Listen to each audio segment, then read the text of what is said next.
Okay, so here is a brain model, right?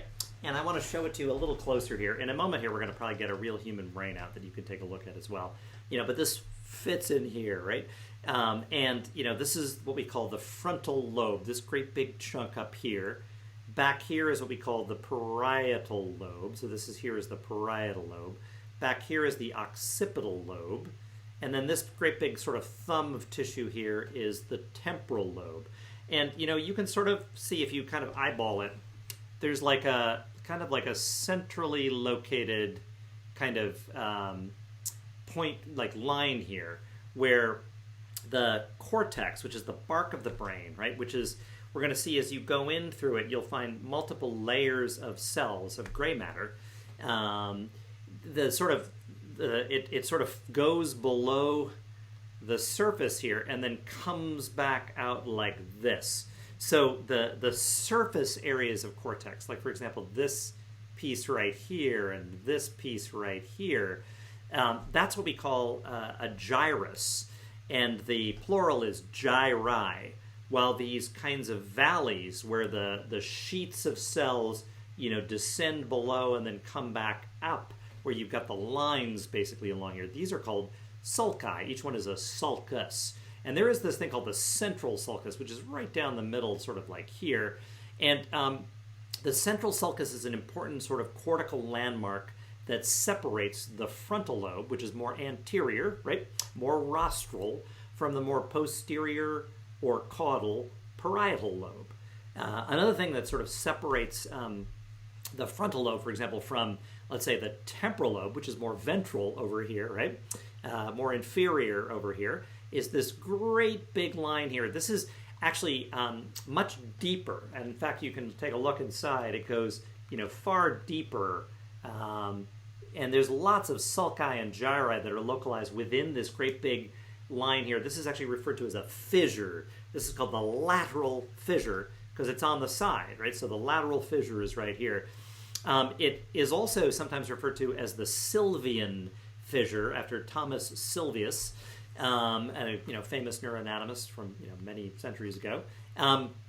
But it's actually interesting. It goes way deep inside here, this lateral fissure. You can sort of see at the top here, at the at the dorsal surface here of the temporal lobe.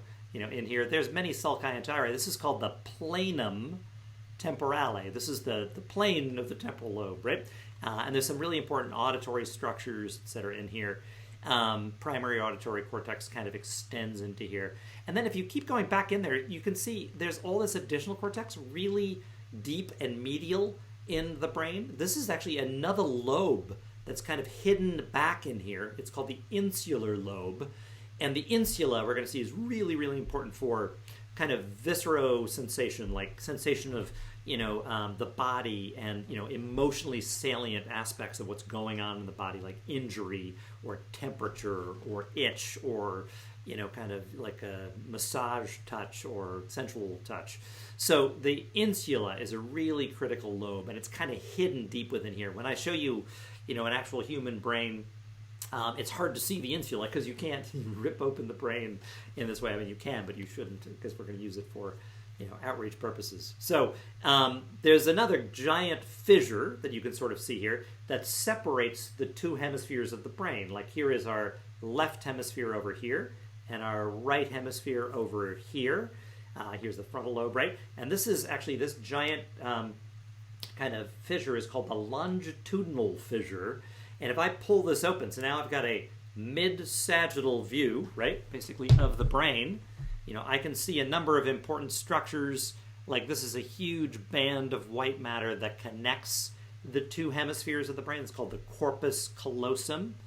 And there's going to be a really critical, gyrus that is localized right around the corpus callosum. This is called the cingulate cortex. And we're going to see this anterior cingulate and the posterior cingulate are really important for a lot of, key networking and aspects of who you are and what you're motivated or engaged in doing.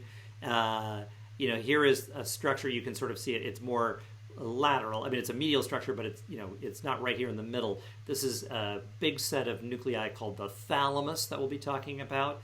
and here is the brain stem going down here. The spinal cord would continue this way, right?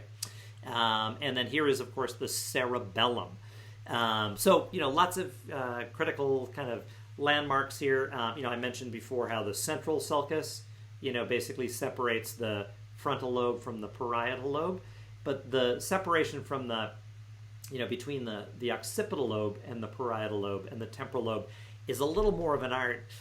There's usually some kind of a notch here. They call it the temporoparieto-occipital notch. And you can sort of draw lines like, basically cut there and cut there. And then that back here is the occipital lobe. And this great big thumb here is temporal lobe. And this portion up until the central sulcus is going to be our parietal lobe. And then, of course, the frontal lobe is the most rostral or, anterior, lobe of the brain.